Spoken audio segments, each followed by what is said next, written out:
Hi there, good afternoon. Welcome to the Amsterdam Data Science Highlights event of 2020. I'm your main host today, but we have a number of hosts and others today. I'm Linda Hartman, I'm the Director of Amsterdam Data Science. So welcome to our highlight event. Let us go straight into the first part of the highlights of Amsterdam Data Science this year.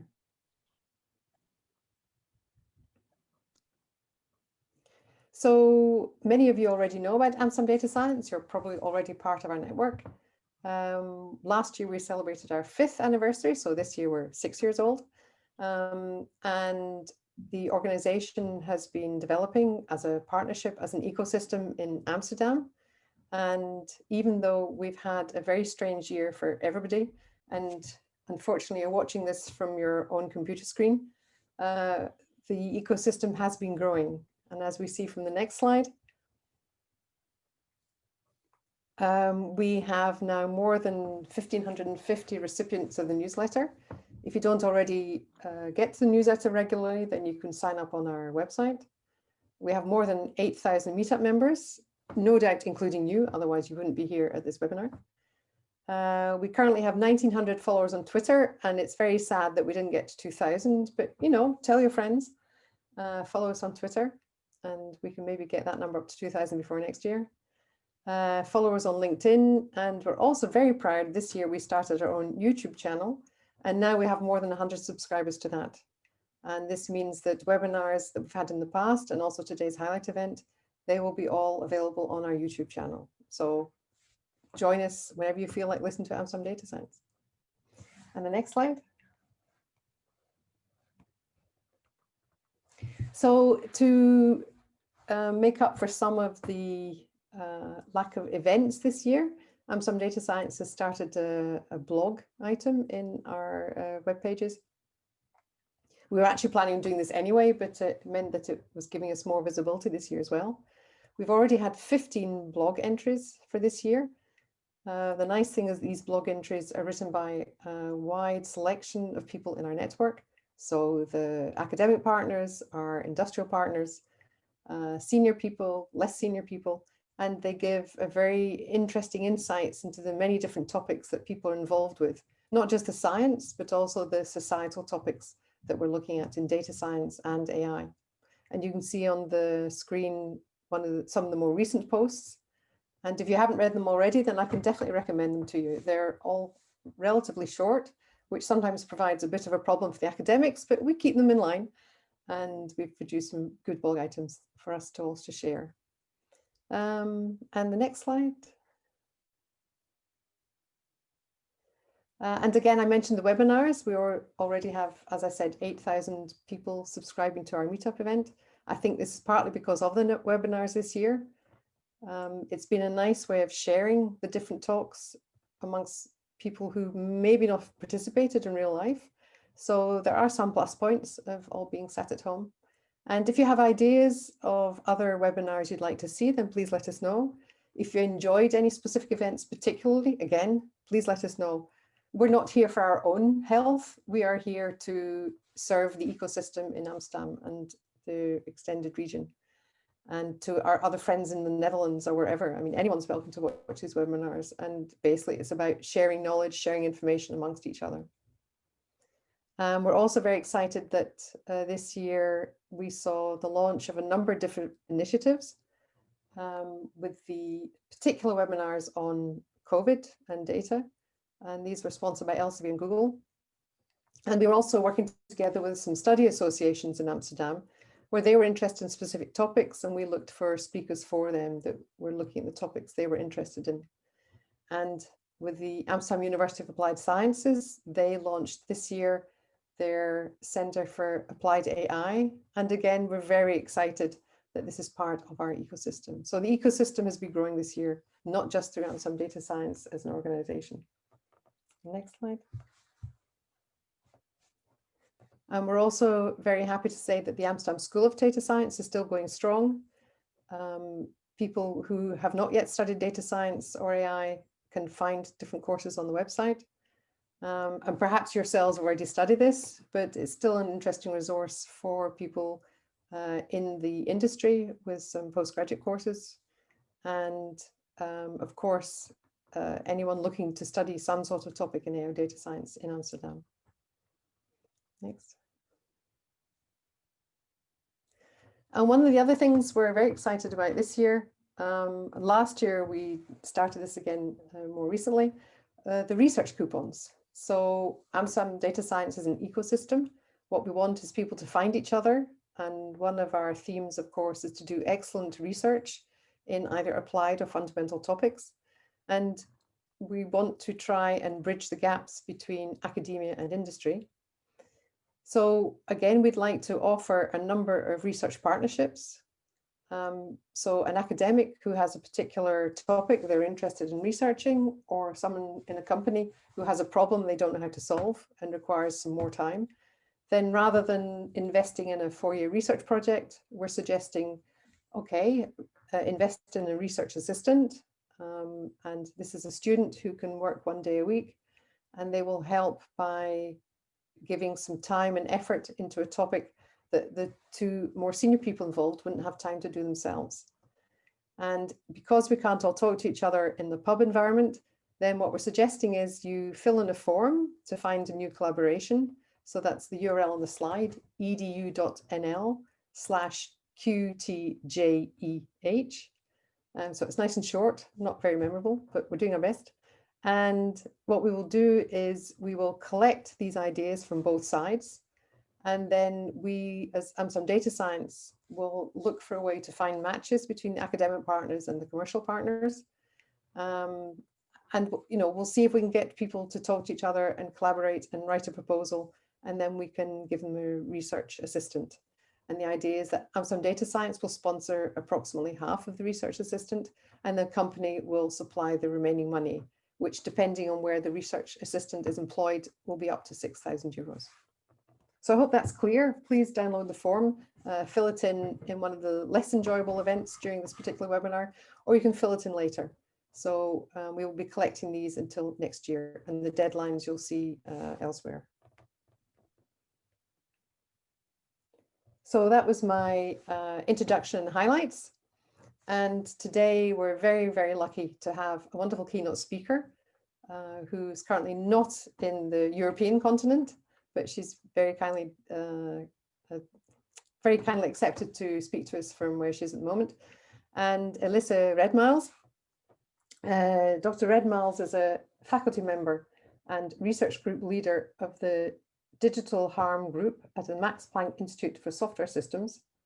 She additionally serves as a consultant and researcher at multiple institutions, including Microsoft Research and Facebook. Elissa uses computational economic and social science methods to understand users' security, privacy, and online safety-related decision-making processes. Her work has been featured in popular press publications such as Scientific American, Wired, Business Insider, Newsweek, Schneier and Security, and CNET. Dr. Redmiles received her PhD in computer science from the University of Maryland. And as a graduate student, she was supported by a number of grants, including an NSF Graduate Research Fellowship and a Facebook Fellowship. So we're really proud and very, very happy to welcome Elissa Redmiles, who will talk to us for her keynote. Please, Elissa, the floor is yours. Thank you very much. Thanks, Linda, for the kind introduction.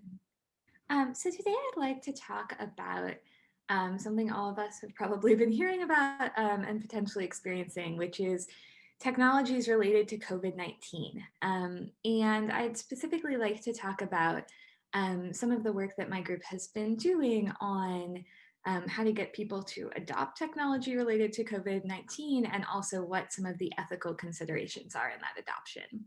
And I find that this particular kind of microcosm of COVID-19 technology has a lot of overlaps with other areas that we might address as data scientists or people working with big data, both in healthcare and outside of it.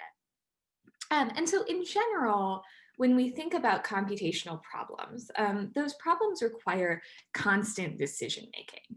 So if I'm building a machine learning classifier, I have to decide like what features are fair to use in that classifier. And in the case of COVID-19 technologies or other kinds of like health apps and et cetera, we have to decide like what data is appropriate to use in order to make those apps successful, and which features we should prioritize when we want to release things, especially under a deadline. And typically it's experts who set best practice, right? So it's the machine learning experts who create the classifiers who decide what features go into them. Or it's the technologists who are creating particular applications or technologies who decide what data they think is appropriate to use for that. And sometimes we have policies like GDPR or other sort of acceptable use policies that restrict what we can do. But typically it's sort of us as experts who kind of have decision-making power within those legal frameworks. And when we as experts make these decisions, we're typically making trade-offs. And I took this figure from an academic research paper where the researchers were discussing how experts had made decisions about whether to release particular research data sets. And what they said was, well, it turns out the experts are sort of trading off the benefit to the public health community from releasing a particular data set against the risk to the individuals in that data set of being, re-identified. And the experts were sort of making a normative decision about where they thought the trade-off was, and based on that, deciding whether or not it made sense to release a particular data set. We can imagine doing the same thing with classifier accuracy, right? So if we say, okay, I want to include certain features in my model, they may be to some degree like unfair to particular individuals, but they increase accuracy a lot. I have to trade those things off. And one of the issues that comes up is that users and experts often disagree on these trade-offs, right? And so how users view the appropriate trade-off between, their own risk or the benefit to society, or like accuracy versus unfairness, may be quite different from experts' views. And this kind of tension between experts' sort of prescriptive best practice and users' beliefs is a classic topic that comes up in moral philosophy. So long before there was any sort of digital world or online considerations or big data, moral philosophers were talking about this tension in terms of setting rules for society. So that could be like laws or other kinds of rules. And they said, well, there's basically two ways to make those rules. We could make them normatively, where there's a certain set of, let's say, elected experts, and those experts sort of tell everyone what the best practice is, and they get to decide. Or we could take a descriptive approach, where those experts learn from non-expert preferences or behavior, what people are kind of naturally doing, and they infer best practice, they infer what the rules should be based on that. And this is certainly a continuum, right? We don't have to pick one or the other. But it's sort of an interesting way of thinking about the different ways we could make decisions. And so in the talk today, I'd like to talk about how we can use descriptive ethics approaches to developing technology. And I'll take as a case study contact tracing apps that have started to be released around the world during COVID-19. And the goal of this descriptive ethics project, which I'll describe excerpts of, was to identify what functionality of these apps was acceptable from a view of citizens' preferences and norms, and to use those insights to help increase adoption of the technology, but also make sure that the technology that was being built was actually kind of aligned with user preference and respectful of user values. Okay, so the benefit of these contact tracing apps scales quadratically with the number of users. And the figure shown on this chart is based on research done at the University of Oxford. And they're basically showing in these different color lines, like as the usage of the population goes up, the number of daily new cases goes down. So the yellow bar is like 56% of people using a contact tracing app, and we see far fewer cases than the purple bar where nobody is using it. And because the benefit of contact tracing apps scales so quadratically, we really want to be able to increase people's adoption in these apps. But we want to be ethical in doing so, right? And so early on in the pandemic, experts were really focused on ensuring that these contact tracing apps were protecting user privacy.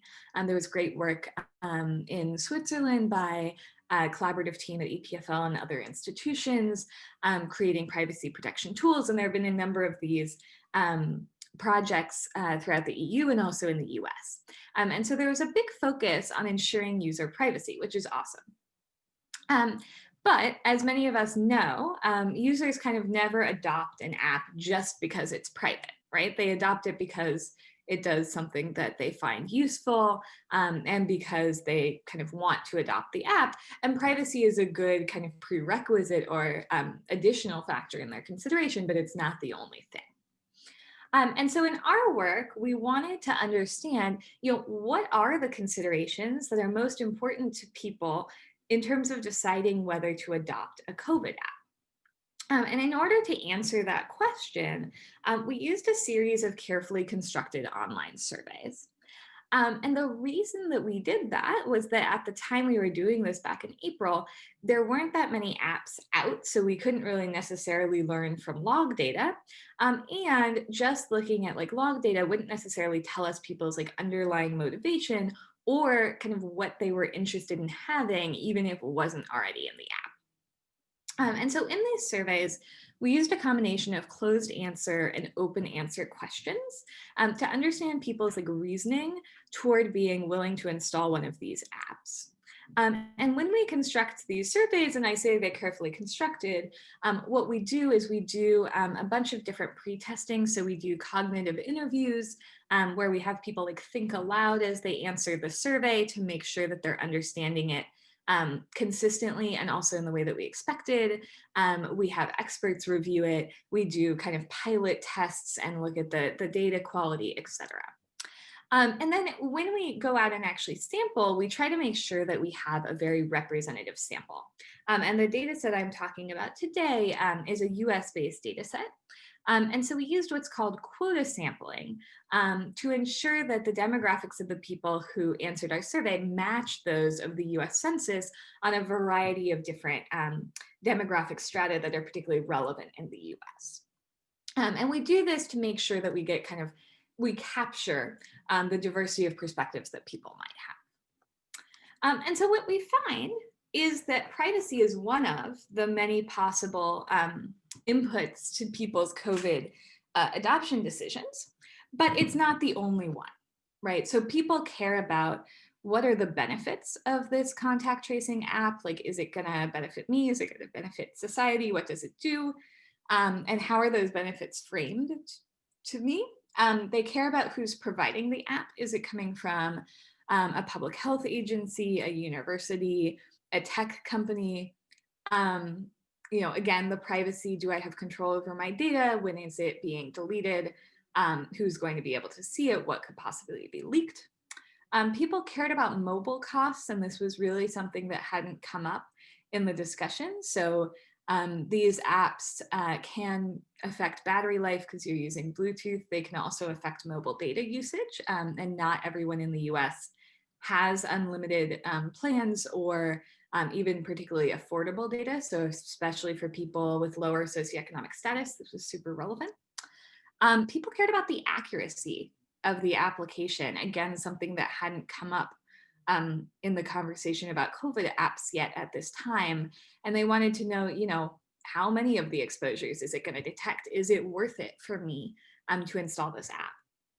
And finally, they cared about things like data security and whether they had control over deleting their data, kind of complementary to privacy. And so this sort of raises the question, okay, we've identified all of these different considerations, but which of them matters most? Like if I am a developer creating these applications, or I'm a government considering whether to release them, which of these should I be most concerned about in my evaluation? In order to answer that question, we used a technique from economics and marketing research called conjoint analysis. And conjoint analysis is basically a survey in which people make a number of comparisons of two different products. And these products are going to be described based on a number of axes. In our case, those were the different aspects of the app that you saw in the prior screen. And people are able to choose whether they would like to install one, the other, or neither, based on what we tell them about those attributes that we knew they cared about from the previous survey. And so in these surveys, we said, imagine there's a mobile phone app intended to help combat coronavirus in the United States. Different apps have different benefits and risks and may collect different information about it. Please look carefully at the options below. Each column represents an app with different attributes that will be designed and distributed by a health protection agency. So in this case, we kind of set the provider static because we've done some prior research on providers and found that Americans were most interested in apps from health protection agencies. Assume both apps are equally popular, which would you choose? And then we offered them two options and a none of the above, and then they did this 6 times. What these surveys allow us to do is they allow us to figure out how much each of these considerations affects people's decision toward adopting an app. And of course, this is their intent to install the app. And while we've done some research showing that their intent to install does align kind of directionally with whether they actually install, I wouldn't take these numbers as like a perfect example of how many people are going to install or exactly their considerations, but it gives us kind of a representative sense, even if the metrics are not like precisely correct because people are reporting their intention. And so what we see is that about 30% of people's decision to install an app is based on privacy and data use considerations. So experts were spot on in considering privacy and data use because it's one of the two most important things to people. But if we hadn't sort of taken a descriptive approach where we actually elicited from users what their preferences were and how they were thinking through things, we would have missed the other 70% of how they're deciding. And of that 70%, a large bulk of it is made up by people's considerations about the accuracy of the application. So, how many exposures is it going to detect? Am I going to get false positive notifications? They also care about costs of the app, like mobile data use and battery life, as well as the benefits. And so, one thing that you might think is, okay, now we know this is how people make decisions and we can kind of move forward with that. But of course, that's not necessarily the end of the story. And so when we build regression models where we are predicting people's intent to install based on various kind of demographic and contextual factors, we find that everyone doesn't kind of value or weight these different attributes equally. So left-leaning or Democratic people in the US focused on the accuracy of the app, whereas Republican or right-leaning people focused on privacy.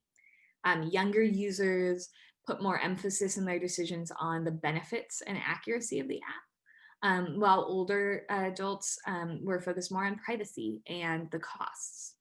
People who are more engaged with COVID-19 news were focused more on benefits, perhaps because there had been a lot of discussion at the time that we ran this particular study about all of the ways in which privacy had been addressed in these apps, whereas those who were less engaged in the news were more focused on privacy. And finally, those who had more knowledge about COVID, as we tested with like a existing battery of COVID knowledge, were more focused on accuracy. So we see these differences, and these differences have implications both for how we construct applications, but also how we talk to users about them. So if I think about, creating an app that respects user preferences, so it's highly accurate, it protects their privacy, it has good benefits, it's good on the metrics, we think it's ethical and appropriate to release, then we can think about, well, I might want to talk about the benefits and the accuracy results of that app in my, messaging targeting younger users, whereas for older users, I want to talk about something different. And that can help me get more adoption, which in turn makes the benefit of the app greater in terms of both public health and for individuals. So there's sort of a cycle going on here. And so we're putting these results into practice to help tailor the marketing of COVID-19 apps in multiple countries and US states. And so basically what we do when we do that is we take these survey results about people's sort of intent to install, and we have other results as well. And we've sort of identified, which messages, which framings seem to work best. What kind of thing do you want to say about data privacy? What kind of phrasing about the type of control people have is both accurate and makes them most comfortable. And then we do a series of experiments. So we actually run like advertising A/B tests, and we measure how well those work. And this allows us to kind of do field studies that countries and states can then use when they go and do their own marketing campaigns at a larger scale. So we're able to say, hey, here's a targeting formula. It directs the messaging that kind of most aligns with the concerns of this particular user group. From a research perspective, this is also really valuable because it allows us to check how close were our survey results to the real world. Is it possible in the future, if we run into these kind of situations, that surveys do provide us good guidance, or were they so off that it wasn't actually useful to try to do such things? So there's sort of a trying to close the loop as well, so that we know for the future, how should we approach this problem? So in conclusion, part of the sort of angle or argument of this work is that responsible data use isn't just about privacy. It's about providing technology that respects user preference. So if people are really focused on the accuracy of an application, it's about making sure that that accuracy is high and being transparent about what it is, because asking people to make decisions about sharing sensitive data when they don't have that knowledge is really difficult. And part of the sort of motivation behind even doing the marketing message tailoring is to make sure that we're being responsible in how we describe these apps, and that we're getting the information people are most interested in to them in sort of as easy and distilled down a format as possible, right? Giving them a whole laundry list while we put that somewhere isn't necessarily going to help them make a decision immediately. And it's not necessarily going to be helpful either for public health or for giving them information that kind of respects and aligns with their preferences. I've linked to a page where you can find more of our studies, and I'm happy to take questions now. Thank you very much, Elissa. The applause from the audience is difficult to reproduce for you, unfortunately, but I'm sure we're all clapping anyway. So for the audience, we have a Q&A option, so you can type in some questions there. To be honest, I'm not sure about the technology. Jean, Julia, can people ask their questions in person? Yes, they can. Okay. No, they can't. Okay. Right. So it's all the Q&A. So I get to ask questions, but they have to be entered in the Q&A. So we have a question from Frank van Harmelen. Could you comment on how or if you could generalize this, for example, for recommendations on healthcare treatments? Yeah, that's a great question and a critical one as we sort of move forward with this. So I don't have kind of empirical evidence on that yet. But what I would say from what we've seen so far is, especially around sort of privacy and data use considerations, we've had a number of participants or respondents who have said, well, because it's a pandemic, I'm okay with saying having information I wouldn't usually be comfortable having collected, but I want to be able to delete it as soon as the pandemic is over, or I expect the governments to sort of stop using it as soon as the pandemic is over. That inclines me to believe that, at least in the way that people are thinking right now, they're thinking, okay, it's an emergency. I'm willing to do this thing in the emergency, and then I kind of go back to normal. That said, we have a kind of separate project where we're trying to measure how people's sort of general privacy views have changed during this period of time. And I wouldn't be surprised, right, if the norm is getting nudged a little bit here, right? And there's a lot of research by, for example, Alessandro Acquisisti at CMU that has shown that a lot of privacy preference has to do with people's sort of expectations. So if a company sets the expectation that their data is going to be taken, they don't really take steps to protect it. Whereas if there's an expectation that their data will be protected, they don't necessarily want that to be taken away. So we may be sort of setting, we have to be careful about thinking about what norms we're setting here, because people may just like continue operating with that. And unfortunately, sometimes companies are sort of happy to run with those norms when they get the chance. Right, right. Thank you. Oh, I have an anonymous question. I didn't know that was possible, but there we are. A criticism of exposure notification apps, especially in the West, has been that privacy is at all times almost overemphasized, as if privacy is delivered by the apps versus efficacy and accuracy in SARS-CoV-2 detections. Some in health have even echoed this. Functionality versus citizen protection and monitoring. Do you feel there's any truth in these criticisms, or have you seen this echoed in your work? I think this is a great question, and absolutely this comes up a lot, especially when I talk to the public health community. I think there is things that we could think about in those considerations. I think that it's interesting, at least in the US, and these apps have been released in Europe as well, right?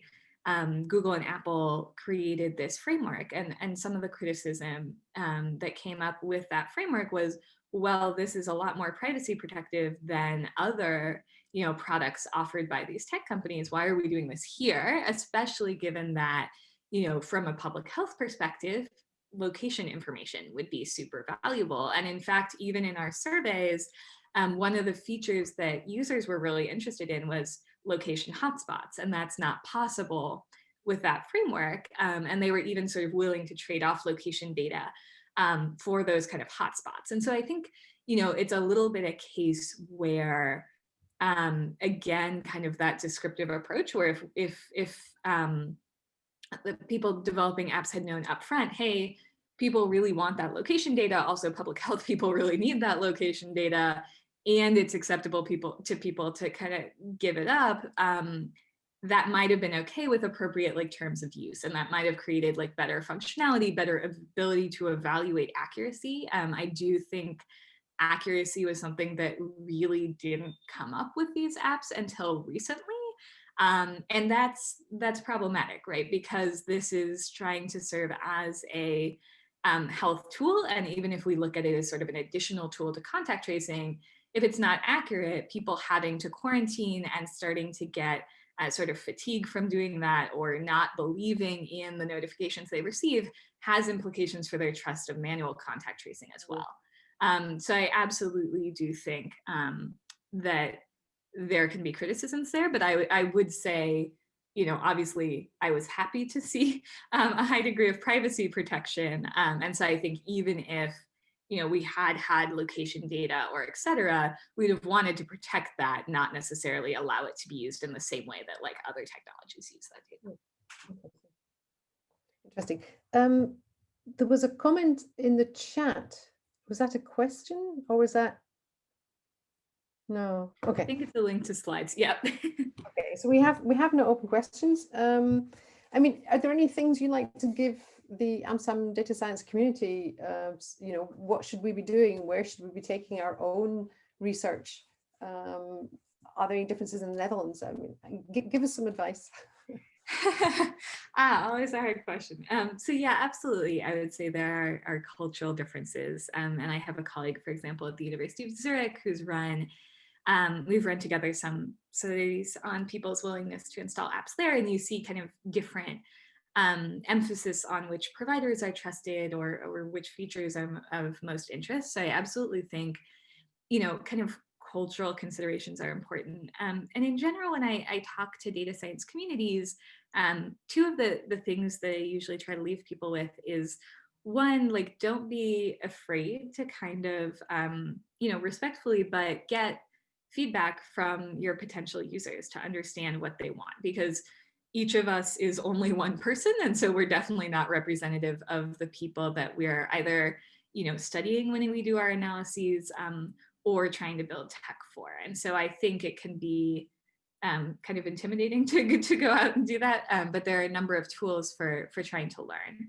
And the second thing would be, like, as someone who crosses like CS and social science, one of the things that I do frequently is look at differences in either cultures, as Linda brought up, or sociodemographics, right? And not just in the sort of, am I having equal outcomes in equal groups, but also what are the values of those different groups to make sure that especially like minority groups considerations aren't being left out. And in the case of COVID-19, that was like mobile data cost considerations, right? Nobody was talking about what is the cost of this thing. And I'm seeing, 20% of people going, hi, my data is really expensive. It's costly for me to use this work. Oh, that's fascinating. Yeah, thanks. I have another question, this time from Paul Groth. There's been quite a lot of work on indicators for consent to data in the medical domain. For example, Sage Bionetwork's nutrition labels. Do you think this kind of indicator could have been better applied in this case? Yeah, this is a great question. So I think these kind of indicators, we have them in like the privacy world as well, although they're not well used, are great. I do think that in general, if we think about people's considerations or way of thinking through their decision to, say, install an app, they're usually, they have some set of considerations they're interested in, and then they want to know, what does this app do with regard to those considerations? And a lot of times the way we describe apps isn't really like a nutrition label or a table that says, okay, accuracy X, privacy protection Y, privacy risk Z, right? And the more that we can kind of distill information in that format, the better. And I think it's also a lot more ethical, right? I think there's sometimes this belief that like, okay, we built it and they will come, or we built it and we want them to come, as opposed to we want them to make as well informed a decision as possible, and we want them to come, but we don't want them to do so with false expectations, right? If they use the app and they expect that their data is protected in some way X, or the accuracy is something Y, and it's not, A, that doesn't help you when they start telling their friends in the end, and B, it's sort of not respectful to the user. So absolutely, I think those could be very useful. Okay, thank you very much. I'm not sure if you have any other questions. We have a little bit more time, but here we have another question. Frank van Harmelen has been puzzled by the different attitudes to privacy with respect to the tracing app versus towards commercial apps that track location. Do you have an explanation for this? It's a good question.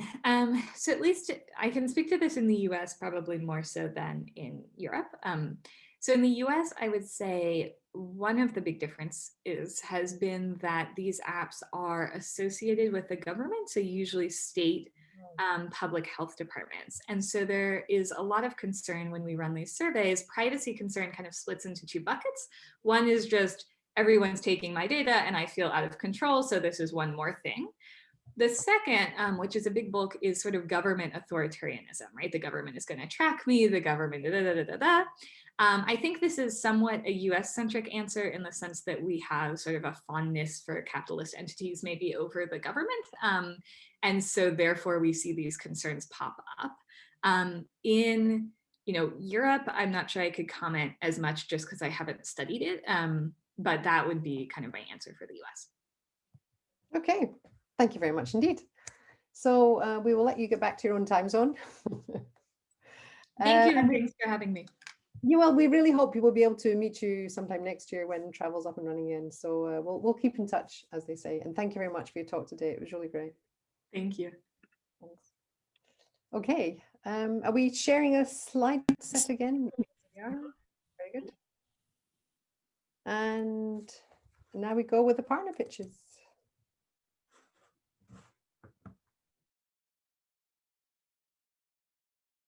Hi, my name is Paul Groth. I'm a professor of data science at the University of Amsterdam, and I'm here to tell you about the University of Amsterdam's Data Science Center, which is launching in 2021. Why have we decided to do that? Well, we see data-driven research everywhere, and it's really pushing forward research throughout the world. Just within the University of Amsterdam, we see really impressive results from launching the most comprehensive database Twitter used to track politicians use Twitter, to using deep learning in combination with Google Street View to show the social importance of pedestrian-friendly environments. And so we see this amazing research being done with data and data science, and we'd like to accelerate that throughout the university and its uptake within the university. To do that, we're launching this Data Science Center. Its mission will be to enhance the UVA's research across all of its faculties by developing, sharing, and applying data science methods and technologies. So our priorities are that this center will be university-wide, so touching all of our faculty members. It'll be interdisciplinary, so bringing together all the expertise that we have at the UVA in-house. We're also going to nurture our data science education, and in particular, interdisciplinary data science education. And finally, we want to connect the expertise that the UVA has within data science and within data, and also recognize that expertise. So we're going to do that through through a number of different programs. First, we're going to be hiring data science and data engineers to within all of the faculties. In fact, we're going to be hiring up to 35 of these people by 2025. We'll also be starting an interdisciplinary innovation program where we're looking at combining difficult research problems with innovative data science methodologies. This will be a PhD program with roughly 6 PhD students. We'll be doing internal and external outreach, so connecting our faculty members, but also connecting them with the wider Amsterdam and international data science communities. And this is going to be done in partnership with Amsterdam Data Science. Finally, we'll be offering training opportunities in a number of ways to different members of our faculty. So exciting set of programs, and we'll be developing and putting those out throughout the course of 2021. We're starting off with a coordination team brought together throughout the university, from the Informatics Institute to the library where the Data Science Center will be situated, along together with ICT services, and we'll be using the expertise of Amsterdam Data Science to help us do communication and connection. If you'd like to find out more about Amsterdam the Data Science Center, what we're doing at the UVA, a bit of the rationale behind it, please check out this blog from the at ADS, giving that rationale. It'll also give you links to more information about this Data Science Center. We think this is a really fantastic opportunity to build on this exciting community that's been developed within Amsterdam Data Science and bring that and energize the research being done at the University of Amsterdam, and to use these data science methods to do fantastic, new and exciting research. Welcome, and thanks for inviting Elsevier again to the ADS Highlight event. Today speaking about our year, mainly focused around artificial intelligence in science, our joint research and exchanges to jointly advance science. Our ambitions together didn't change this year. We intensified them, basically fostering the excellent research in AI that we together want to build in Amsterdam, and the ecosystem. We keep on recruiting and of course retaining talent by offering exciting job opportunities in Amsterdam, in the region. And we deepened the joint exchange and the promotion of the region and within the region, all in our case to advance science and improve health outcomes. This year, with the start of our AI lab, the Discovery Lab is a key milestone in the longer journey that we're already on, starting from loose research projects to starting the talent exchange process, joint reports or opening technology hubs here in Amsterdam. So all manifestations that, of the joint work we do together, and great to see that we can deepen it and focus it around our AI lab, the Discovery Lab. The Discovery Lab this year that we launched will focus on three directions: looking at knowledge graphs to build and analyze them, reinforcement learning and question answering, so pulling from different strands and discipline areas of the AI realm, and basically to see how can we better ask and support, answer and support researchers' questions, like what would be the next experiment, how to prognose medical conditions, or to see what impact might my own research even have. So challenging questions that we want to see to advance with the joint research. And this year has been already delivering some results. The first research project about message passing, query embedding was very helpful already to apply it to our own health knowledge graph and to see that we can benchmark existing technologies we have, so the research can be fast-tracked to really make a business impact. That is very exciting, and more to come next year. On the talent side, aside of the thesis fairs, recruiting the internships that we have been doing now for a while, this year we were able to contribute to a new MOOCs, massive online course, together with other labs from the ECAI and ADS environment. And we receive good feedback from, here you see a professor who has never thought about applying AI into science. So I think that is encouraging. We can help people have a new perspective and maybe engage further and learn more about it. I think equally excited we were about our joint work we did with ADS, Amsterdam Medical Science, and Google, hosting a series of COVID webinars, making use a bit of the pandemic lockdowns in a way to connect virtually. And I think we had exciting exchanges on a couple of aspects there, and embracing equally a new format next to the meetups that I think the ecosystem and the community always provides. So thanks for joining us. Thanks for supporting us this year. And I think more to come in next year, 2021. Looking forward.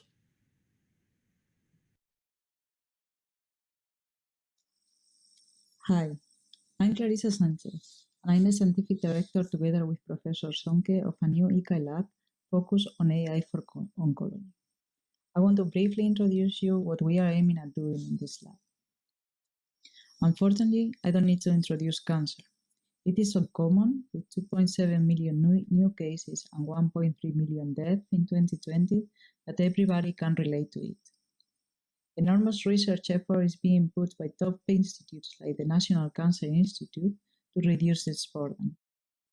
Advances on fundamental research, image-guided therapy, immunotherapy, precision oncology, survivorship are key to save lives and improve patient care.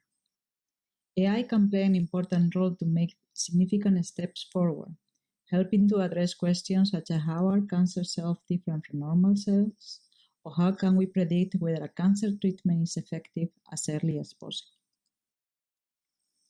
AI for Oncology Lab is an ECA lab between the National Cancer Institute and Informatics Institute at the University of Amsterdam, with the focus of improving oncology research and care with AI technology. Why did we create this lab? We realized that the AI research focus on health is usually done in silos, creating disconnected linear research that hardly reaches the patient. However, healthcare AI innovations are dynamic, cyclic, and multidisciplinary. AI for Oncology Lab allows us to create an ecosystem focused on AI technology for oncology, when innovations can be co-developed by the different stakeholders, and the life cycle of these innovations can be created and maintained, from the development to optimization, from optimization to validation, and finally to integration in clinical practice. In this way, we guarantee that groundbreaking science can be quickly translated into groundbreaking innovations from which patients can benefit. Let's take breast cancer as an example of the research that we will address in this lab. Screening programs using mammography for women at risk are cost-effective. An early form of breast cancer can be detected and treated. There are a lot of solid solutions in research, also from our group, but also commercially, focusing on automating this screening using AI.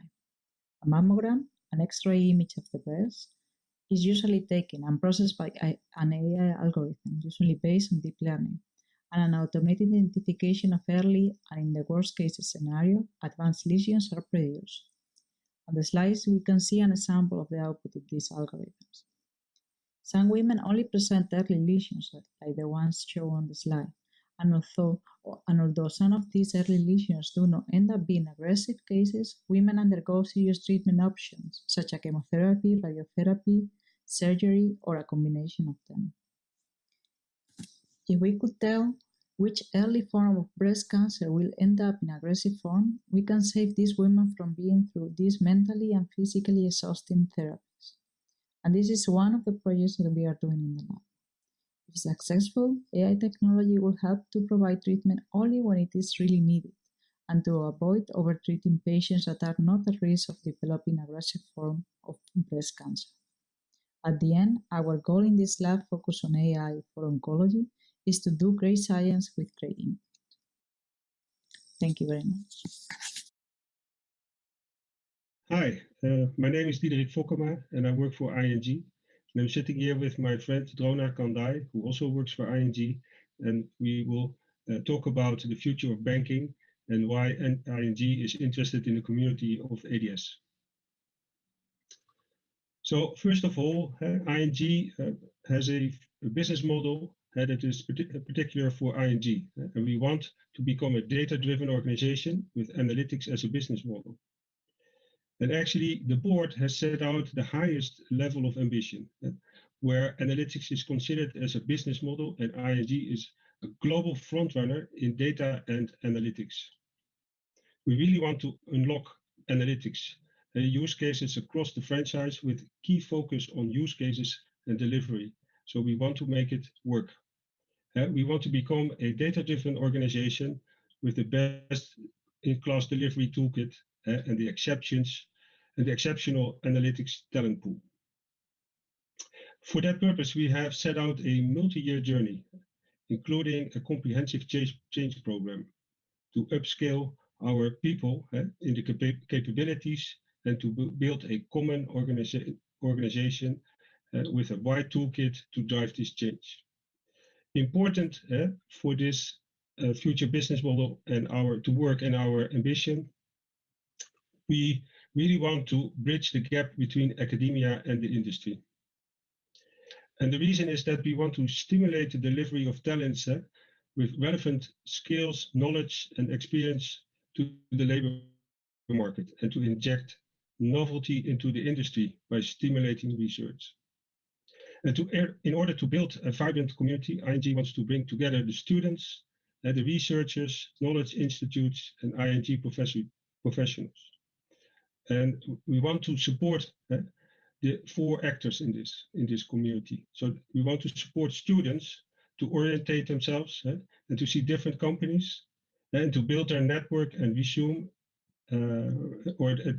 to build their network and their resume with relevant experience. We also want to help researchers to meet and be inspired by peers and to validate their research and to ensure that their research is relevant and applicable. We want to help knowledge institutes to valorize and fund their research, to keep their education at level and to be able to compete at a world level research. Then we also want to help our professionals at ING to learn from and discuss the topics with peers and to build networks and to develop their craftsmanship and stay relevant. So this is the scene that we are painting. And for more examples, I want to hand over to Drona. Hi, my name is Drona Kandai. I am within the financial markets division, actively working on development of pricing and risk models that are being used by sales and trading departments. And as an example, We are working with over 100 quantitative analysts, developers to build those frameworks and actively collaborate with academia. At University of Amsterdam, we have been setting up a research and educational program. And in this context, there are multiple students, up to 50 have been graduating over the past 10 years. And there are multiple PhD projects running. This is one example, and we are going to start more in the coming period. Hello, my name is Michel Klein. I work at a social AI group at the VU Amsterdam, and my research is about stimulating healthy behavior via AI technology. First of all, the question, why would we like to do this? Of course, there's a big societal need. You can see that in the National Prevention Agreement of the government. But more important, if we look at current technology, we see that it is usually very simple. The techniques that are used are monitoring. How many steps do you take per day, for example? Maybe goal setting, try to achieve those 10,000 steps per day, and sometimes some social comparison. What I would like to do in my research is to use AI technology to analyze and interpret human behavior and to induce health behavior change. And that consists of several elements. First of all, we need to determine the user state. And we do this, for example, by interpreting data from wearable devices, but also environmental data or even social network data. And then we use this interpretation to come up with personalized and contextualized interactions. And for this, we use information and knowledge from the psychology, for example, the behavior change techniques. And our aim is to have systems that are able to have a long-term engagement with people via different devices. I will now give two examples of the research that I'm involved in. First is the Supreme Nudge project. This is a large project in which the aim is to improve the health of people in a lower socio-economical status. But in our specific work package, our aim is to stimulate walking of people. And we do that via personalized nudges via mobile phone. We have developed an app, you can see it on the right, and this app collects data about the number of steps that people take, but also about their location type. So it's a privacy-friendly way of collecting location data. We only register the type of location that people are close to, for example, whether they're close to a park. We use weather data, and we use data from the preference that people have about the behavior change techniques. And in the future, we want to extend this by learning about the effectiveness of nudges and including other environmental data, for example, open data about the walkability of streets. A second example is a collaboration with an Amsterdam-based company, Fitmo. This company offers human-to-human health coaching. So there is a real human that coaches another person, but all via an online system. And the data that we have available in this collaboration is data about activities, sometimes also some data about wearables, for example, step count, but also metadata about the conversations between the coaches and the people that are coached. And our research aim is to identify reusable patterns in this coaching and then see whether we can find predictors for what activities are effective and also what are good predictors of a successful long-term engagement. Now, this was a brief overview of my research. If you have any questions, you can contact me at my email address, and I would like to close with stay healthy and safe.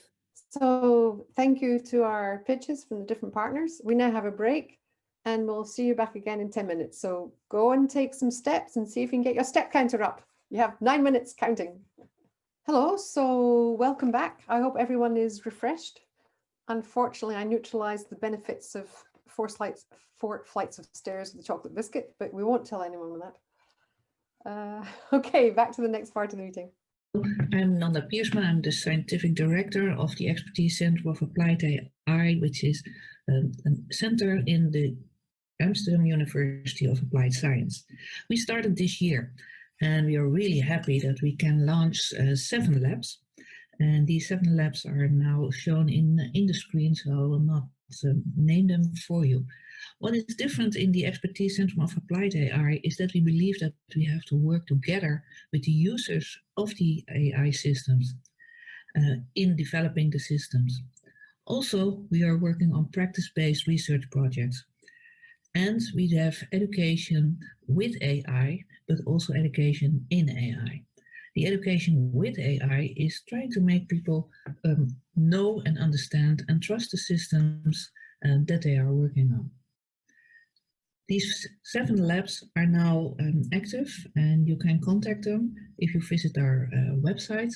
And there are a number of researchers who are reaching out also to the Amsterdam Data Science Network. Well, when did we start? We started in this terrible year with the pandemic, so we didn't see anyone in real life, but we were able to do an online launch on the 5th of November. And we actually had the whole month of applied AI with a number of online events. We had meetups with Amsterdam Data Science. We had the livecast with Pakhuis de Zwijger. We were active at the Gala van de Wetenschap, which is in Dutch, and even at the World AI Summit, the Inspired Minds meetings, we could do that. Also this year, we started with the Dutch Applied AI Award for the startup with the best ideas in applied AI. And of course, we also participated in a new scientist special that was launched in November this year. We were really happy with the launch, and I hope everybody now understands that we are here. So now we continue with the plans for next year. We are actively working on a master in applied AI. And in this master, we are not teaching students new AI technology, but we are teaching our students how to do it, how to apply the AI systems. So you need to be able to know how to program AI systems, and we will show you how to work with the experts in the field to get sensible and reasonable AI systems done. We're also working with the MKB, which is the small and medium sized enterprises, and we have training programs for them. We have AI awareness training programs for students, for lecturers, and for everybody who is interested. We took our place in the cooperation with the Dutch AI Coalition, and with the cooperation, we have now cooperation in the AI Technology for People community in the Amsterdam community. Of course, our major activity will be applied AI research in the labs. This is the most of the work that we're going to do, and we have multiple other ideas that we will show you soon. So please contact us at our website or at our LinkedIn page, and we hope to hear from you. Hello and welcome. My name is Dr. Thomas Madel. I'm Tech PD for AI and Machine Learning at AWS Public Sector. Many of you might know cancer is the leading cause of death worldwide. And what's worrying is that additional delays due to the diagnostic process result in additional deaths. So accelerating the diagnostic process really matters. And that's exactly the problem we tackled at AWS together with our customer Munich Leukemia Labs, or MLL, who had a beautiful data set of over 5,000 people and their genomic sequencing data. Their current state-of-the-art is diagnosing leukemia based on digital microscopy, flow cytometry, and other expensive machinery that requires highly trained clinicians and a lot of time to actually diagnose. And our task was, can we automate this? Can we leverage machine learning to actually arrive at automated diagnosis of leukemia subtypes? And we've done this research project and recently submitted the paper to the Recomp 21 conference coming up next year. So we received this about 15 petabytes data set from about 5,000 patients, which already presented the first challenge with this project. There are 3 billion base pairs in each human genome. That equals approximately 6 tons of books if each base pair was a book. And that counts for each individual person in the data set, and we have 5,000 of them. So there were several challenges associated with this several petabyte of data set. One of them, which many of you might know, is the curse of dimensionality. We had millions times as many features as there were data points in the data set. Then, of course, computational tractability. How do we actually manage and make it tractable to run some of the machine learning models that have been designed for much smaller data sets in this vast dimensionality? And the third, of course, the lack of well-understood model architectures. We have things like convolutional neural networks for images or transformers for natural language processing. There isn't really a gold standard standard architecture yet for genomics, which makes it challenging to figure out what kind of model might work best for this problem. We are quite successful in tackling many of these challenges. We increased the accuracy from 83.7% on 2 classes, which was MLL's previous state-of-the-art, by over 7%. And in addition to that, we have managed to reduce the feature space of billions to just 26 features, which are cancer implicated and which can be investigated by experts. And the interesting thing was also that our feature selection methods was 5 to 20 times more likely to find cancer-implicated biomarkers compared to surfacing features that might just be noise or statistical artifacts and might not actually be pathogenic in cancer development. So here's how we tackled some of these challenges. The curse of dimensionality, we leveraged the Hilbert-Schmidt independence criterion, a kernel-based statistical technique to check for the dependence of features with each other and with the target. We try to minimize redundancy, maximize dependence with pretty strong success. So we went from 0.9% to 19% of feature relevance with this method and boiled down the millions of features to just 26. On the computational tractability, some of these kernel-based methods actually require terabytes of RAM and hundreds of CPUs. This can be made tractable with a development environment for machine learning called SageMaker, which actually makes it really easy to procure this kind of massive compute and train machine learning models on clusters. And finally, in terms of lack of well-understood architectures, we leveraged autopilot and autogluon, sophisticated automatic machine learning pipelines that we actually recently showed outperform a vast majority of Kaggle data scientists. So they found pretty strong machine learning models. And as I mentioned, we published this paper in Recomp 21. That's where you find the details if you're interested. In addition to that, at AWS, we do support research customers that ranges from discovering optimal architectures, training people, or helping develop POCs or prototypes with our in-house machine learning expertise. So happy to help if you're interested. And finally, here are some links where you can get started with some of our tools. Thank you very much for your attention. Hi, my name is Laura Hollink. I have the honor of presenting to you a new lab that we've started, the Cultural AI Lab, which hosts a long-standing collaboration between AI researchers, humanities scholars, and cultural heritage institutes. So the founding partners are CWI, where I work, Sound and Vision, the KNAW Humanities Cluster, the KB National Library, Rijksmuseum, Free University Amsterdam, TNO, and the University of Amsterdam. So we define cultural AI as the study and development of AI systems that can handle the subtle and subjective complexity of human culture. So with that, I mean, for example, that can handle bias, something that all humans have, and which is therefore inevitably present in the data produced by humans, in the cultural data, but which can be harmful when it becomes part of a learned model. Also ethical questions, such as which data is acceptable to use, which bias is acceptable, cultural differences, and different perspectives that one can have on a topic or an object. Heritage institutes and humanities scholars actually have a huge amount of experience in this area, in how to make sure that data and data analysis are trustworthy. So by collaborating with them, we aim to use their knowledge for the field of AI. And on the other hand, I think that in heritage institutes, the use of AI is limited because current state-of-the-art AI cannot deal well enough with their rich subjective data. So they cannot fully reap the benefits of how AI has been growing. So the two fields really need each other. We see this as an equal collaboration. Currently, we have 5 projects in the lab funded by NWO, NDE, or the Heritage Partners. So we are hiring PhD students and postdocs that together with us, the founding partners of the lab will form the lab team. So I won't go into details of each project, but I've picked one as an example, which is the AI Cult project, Culturally Aware AI, in which we will be building methods and tools for polyvocal data sets. So polyvocality is the phenomenon that multiple stories can be told about the same object or collection or concept. So one example is the Dutch Golden Age that can be regarded from different perspectives, and these perspectives have changed over time. So the research questions that we tackle are, for example, how can we semi-automatically create object descriptions when multiple perspectives are present or desired? How can we semi-automatically create data stories in which objects and data are connected? So through these links, we can then create these different perspectives. So this project is, was financed by the NWO call for responsible use of AI.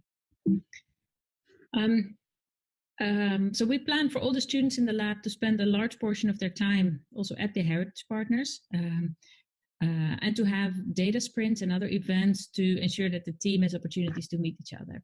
So we're always looking for new collaborations. So if you are doing research in these topics or are interested in doing that, we have different ways of joining the lab, for example, as an affiliate partner or an associate partner. Now, we had planned a big moment at the research library of the Rijksmuseum where all the directors would sign a letter of intent as an official start of the lab. However, this was cancelled as so many other events were. So we had a relatively quiet start. And I'm extra happy to be able to present the lab here at ADS. So thank you very much for that. Good afternoon. If you were at Pakhuis de Zwijger, like in 2019, this conversation would probably start by, hey, Stefan, how was your 2020 over there at the Amsterdam Business School? And then I would say that 2020 marked the finish of a very important period for Amsterdam Business School and Amsterdam School of Economics, in which we performed world-class research, obtained more than 20 prestigious research grants, and more than 5 million in industry funding. More than 50 PhD defenses took place, and for example, more than 10,000 students graduated, 10 new educational programs started, 4 of which in interdisciplinary areas. We've been an active member of Amsterdam data science ecosystem as, for example, co-founders of Amsterdam Center for Entrepreneurship, and we started more than 25 initiatives around sustainability and ethics. 2020 was a challenging year for many businesses and society as a whole. For example, a recent article in Financiële Dagblad foresees that more than 80,000 jobs will disappear from banking sector alone across Europe. Expectations are that, for example, fewer relation managers will be needed and more business analysts and business personnel with analytic and technical skills in general. We observe similar developments in many other sectors and industries, including retail, food and agriculture, and transportation and logistics. Business School is well aware of these trends, and 5 years ago we started training our students following the ABC, Analytics, Business and Computer Science vision. We see this ABC vision on education as a bridge between business and technology, and we are already running bachelor courses in data management and business analytics, highly successful minor in data science and artificial intelligence. We have also specializations in digital business at master's level and at executive level, MBA in big data and business analytics. Very soon, we'll look into making this ABC vision more prominent or even compulsory at all educational levels, and we'll be offering full bachelor and master programs in business analytics. When it comes to research, a lot has happened, and 4 minutes are not nearly enough to say about it all, but we would like to highlight our research with high societal impact. This year, many internally funded research projects, PhD projects, started based on a call that we had in 2019 related to sustainability and environmental economics, digital transformations, healthy living, resilient societies, and financial stability. What is interesting is that one of the important selection criteria was service to society as expressed in UN Sustainable Development Goals. Many of these projects have strong collaborations with key stakeholders such as the cities, various industries, and NGOs. And we will soon be able to say something more about our new Analytics for a Better World lab. About that, again, in one of the next ADS events. Cheers. Guys, this is Ivan with Qualogy, calling you here at end of the year. It's December. Just going to do a quick check-in and a quick call out to see if you guys can help us on a few projects that we're working on. So there's two. One is with the country of El Salvador in Central America. It's a proof of concept that we're working on using radar, LiDAR, geospatial, and visualization. So satellite imaging. So what we're trying to do, or we're trying to help them with, is disaster prediction, preparedness, and response. So with the different types of machine learning algorithms that we have tracking deformation on the land, we're hoping to look into how we can help them with floods, droughts, mudslides, and maybe in the future, maybe even earthquakes. So they're nestled right between two of the largest active volcanoes in Central America. So there's always things happening there. And yeah, they really need some help. So we're working on a proof of concept with them, like I said. And if you guys are willing to help or know people who would like to work on this type of project, please let us know. It'll definitely be something that we can help the country and the nation of El Salvador in Central America. All right, that's the one. Number two is with NATO, the North Atlantic Treaty Organization. It's their communication and information side, so NCI agency. So we won a tender with them this last quarter, and what we're trying to do with them is quite relevant for all of us in ADS, all of us in data science and artificial intelligence, which is simply standards. What are the standards that we have in AI? Do they exist, or are they just best practices? We're building essentially a literature review, a literature archive for them, defining terms, all that kind of fun stuff. But then what we're trying to do is actually make it as practical as possible. Imagine AI project plan from cradle to grave, right? Phase 1 to phase 10. In each one of the phases, from data preparation all the way to training your algorithm and post-go live support, there's different standards that could apply on each one of the phases. There's different best practices that we have in each part of those phases. That's essentially what we want to roll out in a very easy to use kind of project roadmap for them, so that they can essentially be able to play with us in the future. The purpose of this project is to work with universities in the future. They have a ton of data. They don't know how to share it. They want a ton of data from academics and from universities, and they want to be able to use it. So this is essentially a pilot program for them, or an early stage program for them, so that they can be part of the bigger biosphere and the bigger network that we have within the Netherlands. That's 3 minutes, I think. So yeah, I think I'm going to wrap it up there. Again, if you guys can help us with geospatial satellite imaging and deformation, that'll be the project with El Salvador, which is for disaster prediction, prevention, and response. And then NATO is the second project that we're working on, and it'll be great if you guys can help us lend a bit of your brain power, some of your subject matter expertise when it comes to standardization on AI and AI projects. Great, that's me, guys. Enjoy the new year, and I'll see you in 2021 already. All right, guys, see ya, bye-bye. So now we have a very exciting announcement. It's the ADS Thesis Awards ceremony. And I will pass you over to Ana Lucia Barbanescu, who was is the chair of the selection committee for the awards, and she'll give us a little bit of an introduction to the Thesis Awards. Hello, everyone. Indeed, my name is Ana Lucia Barbanescu, and I'm an associate professor at the University of Amsterdam. I had the honor of chairing the ADS thesis program committee in what turned out to be a very exciting yet a very difficult task, selecting the best bachelor and master thesis for 2020. The ADS Thesis Awards have been established to recognize and reward young talents in data science while celebrating their diversity. And I'm confident that our awards committee has selected 4 excellent winners with diverse topics covering many aspects of data science. So how did we select our winners? We have received 27 very interesting theses to review, proposed by 20 supervisors. Each thesis was independently read and reviewed by 3 committee members.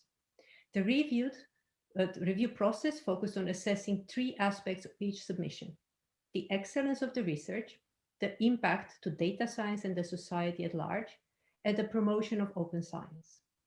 We have then discussed each thesis and ultimately agreed upon a final ranking. About a third of the theses were considered award quality. This was absolutely incredible.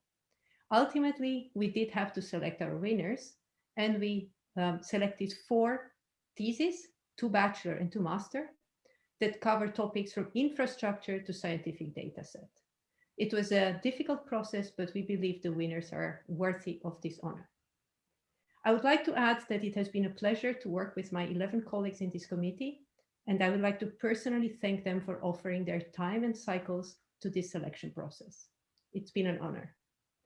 Before I let you hear more about and from each winner, please allow me to say thank you to all the supervisors that nominated their students and also guided them so very well in their first steps, or better said, their leaps in the world of research. We have no worries about the future of data science in Amsterdam and beyond.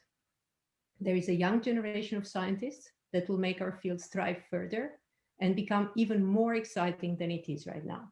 And yes, that is possible. Without further ado, I will hand over to Dimitri and Iris to introduce the awards and winners. Thank you.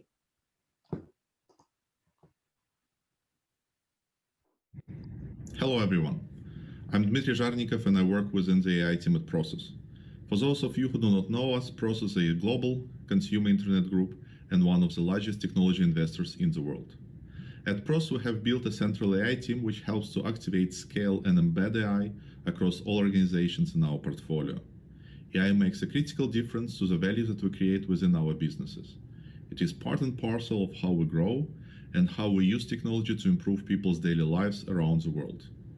I am very pleased to be able to present 2 awards today on behalf of Process, in the first of what we hope will be many annual awards to promote excellence in data science and AI from students in all Amsterdam-based knowledge institutes. We strongly believe in supporting promising young talent with a passion for data science, and none are more passionate than our 2 winners this year. So on to the bit that you've all been waiting for. The award at the bachelor degree level go to Joanna Heddes from UVA and Nick Andian Techrony from VU. Joanna has worked on the automatic detection of data set names in scientific articles. This thesis tackles the problem of automatically extracting data set used in experimental evaluation from scientific papers in machine learning, data mining, information retrieval, and computer vision. Nick Andian has focused his work on evaluating performance characteristics of the PMDK persistent memory software stack. This thesis investigates the performance of non-volatile memory and uncovers several performance issues with such systems. Please join me in congratulating both of our winners. I would like to thank all of the students that entered this year's competition and to everyone involved in making this event possible. I hope to see many of you next year at the 2nd edition of the ADS Thesis Award. Thank you.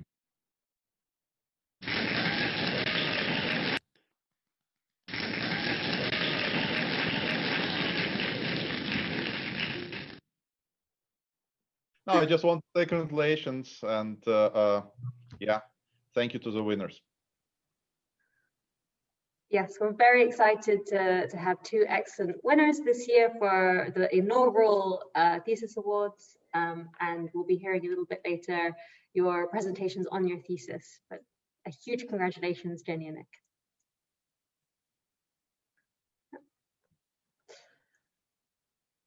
So on to the masters. Iris, I pass it over to you. Great, thank you. So I'm Iris Kishers from Global Communications at Elsevier, and I'm delighted to be here today and announce the winners of this prestigious ADS Thesis Award, which we're very proud to support. And it's great to see so much outstanding work being done by such talented young individuals. And the first of the 2 Master Thesis Awards goes to Mario Giulianelli And the second goes to Rochelle. Oh, sorry. Cooney, if I'm saying it correctly. Rochelle Cooney. So let me tell you a little bit about Mario's work, because Mario is someone who loves, who's in love with language interaction, and he analyses and models and tries to understand the language through computational methods. He has an impressive CV and has traveled from Italy to the Netherlands to Germany and is now back at the UvA doing his PhD in neural dialogue modeling and much more. So in his thesis, he looks at resolving the challenging meanings of meanings that are assigned to words, and through the reconstruction of cultural drift driven by technological innovations and through cultural transitions and specific events that happen. So his work can benefit information retrieval and conversational AI, helping them to assign these transient meanings and allowing them to evolve according to human values. I hope I've done your thesis justice in a synopsis, Mario.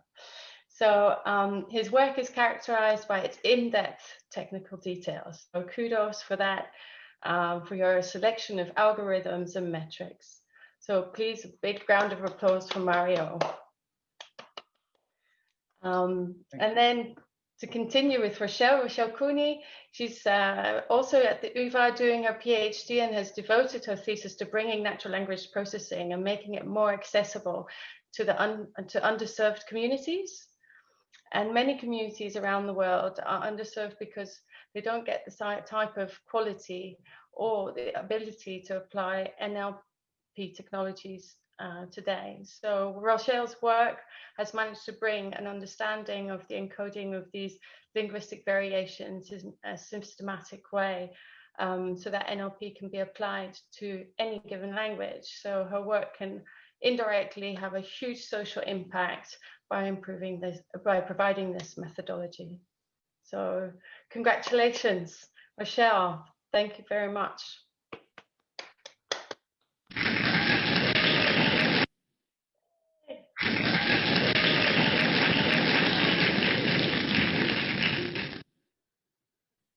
And just for the outfit, I've just come from a Christmas, departmental Christmas evening. So Merry Christmas on bringing a sparkle to your data science event.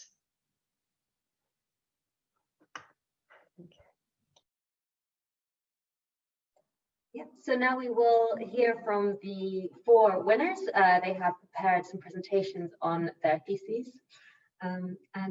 Yeah, we hope you enjoy the brief summary they give, and you can see further summaries on the ADS website, along with a link to their PhD, their full theses. Thanks.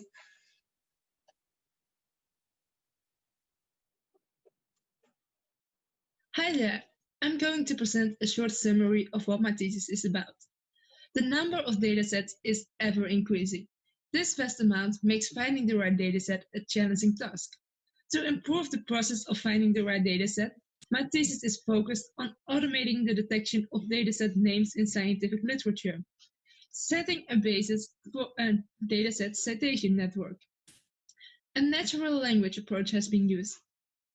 The performances and annotation costs of 5 named entity recognition methods have been compared. For this task, a dataset has been created by me and a few other computer science students using hand annotation. Following an annotation guideline that I have developed during and especially for this project, using an already established guideline as a base model. Each of the named entity recognition methods have been run a couple of times to test the influence of multiple factors, including, but not limited to, the dataset size or the positive versus negative ratio of training examples. After reviewing all of the factors, Cybert has come out as the most suitable for this task, considering both performance and cost. So, this was the summary of my thesis. Enjoy your evening. Hello everyone, my name is Nick Tarani. My thesis is on the topic of evaluating performance characteristics of the PMDK persistent memory software stack. Nowadays, everything revolves around data science, machine learning, AI. They all depend on large amounts of data to conduct research and to build models for machine learning. And typically, this data is stored on slow storage devices like hard drives or SSDs. Now, these storage devices offer large capacities of persistent storage, which means they keep data when the power is lost, and they're also very cheap. But for systems to actually access the data will have to be moved from the storage device into a memory like DRAM. Now, these memories offer lower capacities of volatile storage, which means they lose data when the power is lost. And they're also quite expensive, but they offer low access latencies. Well, now we have a new kind of storage device, which is a persistent memory. This persistent memory combines the aspects of large capacities, persistent storage from the storage devices with the low access latencies from memory. And the persistent memories are also a lot cheaper than memories. Well, with this new persistent memory come a lot of changes in the software stack on how we store and access data, because now memory can be persistent, and this introduces new complexities. Well, to this end, the Persistent Memory Development Kit, or PMDK in short, has been developed to provide libraries and tools for developers to build applications and use persistent memory. As this is all still fairly new, little is known about the performance implications of the software and the design decisions that were made during the development of the PMDK and how those affected the overall performance. Now, what this thesis provides is one of the first systematic studies into these overheads, and we also provide several guidelines for developers building applications for persistent memory to minimize these overheads. Thank you, everyone. Hi, my name is Rochelle Chuni, and the main goal of my thesis was to gain a better understanding of how multilingual models are able to generalize over many different languages. So what are multilingual models? Well, these are models that are trained to perform tasks in multiple languages, and without going into too much detail, essentially they try to capture the meaning of sentences from different languages in a universal manner. So why should we care about these models? Well, the field of natural language processing has led to many methods that can produce high-quality monolingual models. But the problem is that these methods generally require large amounts of training data. So in practice, the benefits of these technologies are often limited to high research languages only. So in effect, this leaves many linguistic communities without access to this technology. So while these multilingual models are successful, we, however, know very little on how they are able to encode and share the patterns of linguistic similarity and variation. So what I wanted to find out for my thesis was which specific language characteristics such models capture, where in the model this information is located, and how this information is encoded. And to investigate this topic, I developed several methods to gain insight on how these models operate. And by studying 4 state-of-the-art models with different architectures and pre-training objectives, I was able to find out more about how different design decisions influences the way in which these universal representations are created.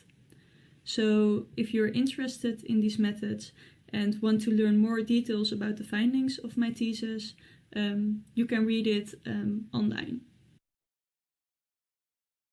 Hi, my name is Mario, and I will now briefly present the thesis I wrote for the Master's Program in Artificial Intelligence in affiliation with the Institute for Advanced Study and under the supervision of Professor Raquel Fernandez from the Institute for Logic, Language and Computation.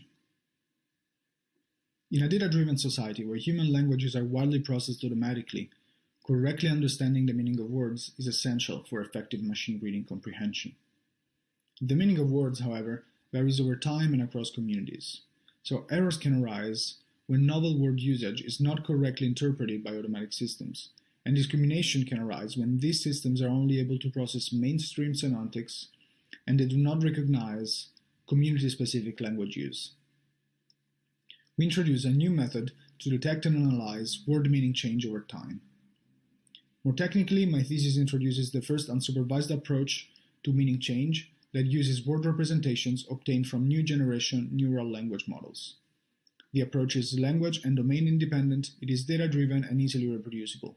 All data and code have been made available and are freely accessible online. The results of this thesis have shed light on phenomena studied by theoretical linguists, but the contributions of this thesis have direct impact on a variety of other fields. For example, the digital humanities. This method can be used to monitor word usage change in online discussions and scientific publications, but it can also be used to track word meaning change in corpora of literary texts.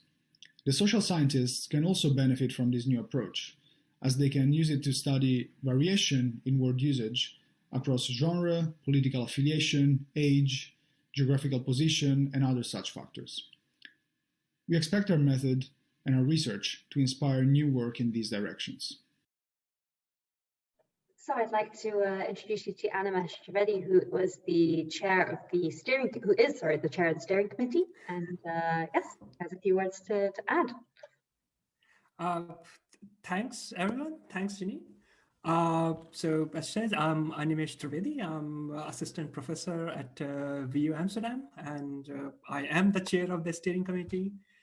And first of all, I have to say this has been an incredible process. I'm very, very happy that the way the whole award has started and was managed, and here we are celebrating our winners. So thanks a lot for everyone who has participated in this whole process, and especially starting with the chair of the selection committee, and Anna Varvanescu, and the whole selection committee who actually did all the hard work of going through all the nominations, the 27 excellent nominations that we had, rating them, ranking them, reading them, and providing quite comprehensive review. So thanks a lot for doing all the hard work, especially in these trying times. It can't be easy. We are already super busy, but you did find the time to contribute to this process. So thank you very much for that. And also to my colleagues in the steering committee, Paula Grusso, Evangelos Knaulas, and Catherine DeVitti, to give us a time and to shape and help this award in the way that we are seeing it here right now. And lastly, I would like to especially thank Janine, Julia, and Linda to get this award up and working.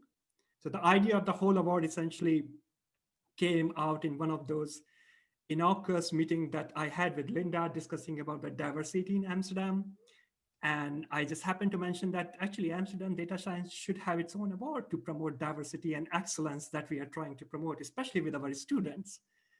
And in Linda's typical fashion, her eyes lit up and she just looked at me as like, will you do it? And before I could make any excuses, she essentially coaxed me into, all right, fine, of course I will do it. And I'm more than happy to get started with the whole process. And before I know, Julia and Janine, they were sending emails, they're setting up processes. We are looking into what we want to do with this award. Some of the aims, essentially what Anna referred to her in opening space, the excellence, the diversity, and promote Amsterdam as a center of excellence for data science. So thank you all for very much for making this happen. And as we have seen with all the partner presentation, right? So it's not a surprise that we are living in a very data-centric world. Everyone is driven by data. And with the whole broad variety of topics in which data science can be applied, sometimes, at least personally for me, it could be challenging to point out what exactly is data science. So now I have 4 samples. I can point out exactly these 4 excellent theses. Look, this is what the data science can be. Please have a look, right? And this is one of the excellent examples that we can put forward. And especially congratulations to all the winners. They have done a superb job. And especially for me, this is sort of a phase of diverse next generation of data scientists, professionals, master students, postdocs, PhD students, assistant professors, you name it, right? These are the people, these are the students we want to see around us, and this is our strength in Amsterdam. And before we sign off, essentially, I guess Linda and I are the last speeches before the virtual drinks we are supposed to have. So yes, please keep an eye out for the call for the Amsterdam Data Science Thesis Award next summer. I'm very sure it will land in one of your email in the newsletters in your mailbox. So I look forward to receiving the nomination for your best bachelor and master theses that you have supervised. And all of you who have participated this year, please do so again. I look forward to receive your nominations again. And if you have any suggestions, how can we make this whole process more inclusive, more transparent, and especially more fun for all of us, right? So please do not hesitate to reach out to me, and I'll be more than happy to have a chat and have a suggestion. How can we improve the whole process? And thanks a lot for participating and indulging us today. It has been a very exciting process for me. And yeah, that's all. And I'll see you next year again with an honor of announcing the winners for 2021 Best Bachelor and Master Theses. Thanks a lot.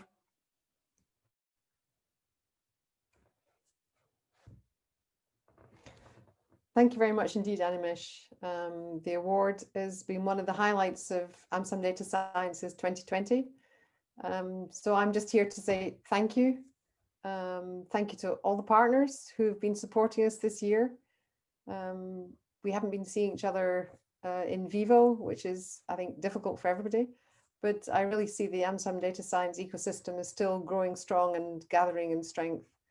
A special thank you to Animesh and Anna for setting up this year's Thesis Award. As Animesh said, this came out of a, oh, this would be a good idea, wouldn't it? And Linda going, yes, you're right. Yes, it would be a good idea. But thanks to my own experience with Informatics Europe, setting up the Minerva Award for our computer science department. And thanks to the professionality of Jeanne and Julia, I think we now have a very good basis for the structure of getting together the goals for the award and for the selection committee. And again, I'm really grateful to the selection committee because that's a tough task. These aren't the four, I mean, these are four of the best theses in Amsterdam, but it's not like they're sticking their heads above the minefields. There are many, many good theses out there. And last, but certainly not least, I really want to thank our team, which has also grown this year. So Anita has joined us together with Jeanne, Julia and Britt, and they've done amazing things. So as I mentioned at the beginning, we've had a webinar this year, probably more webinars than we would have done physical events. We have the blog and we have the awards, and that's on top of everything else they do anyway. Your newsletters that you get and the communication amongst the different partners. So thank you to the team. Thank you to all. See you in 2021. Have a great holiday. Bye.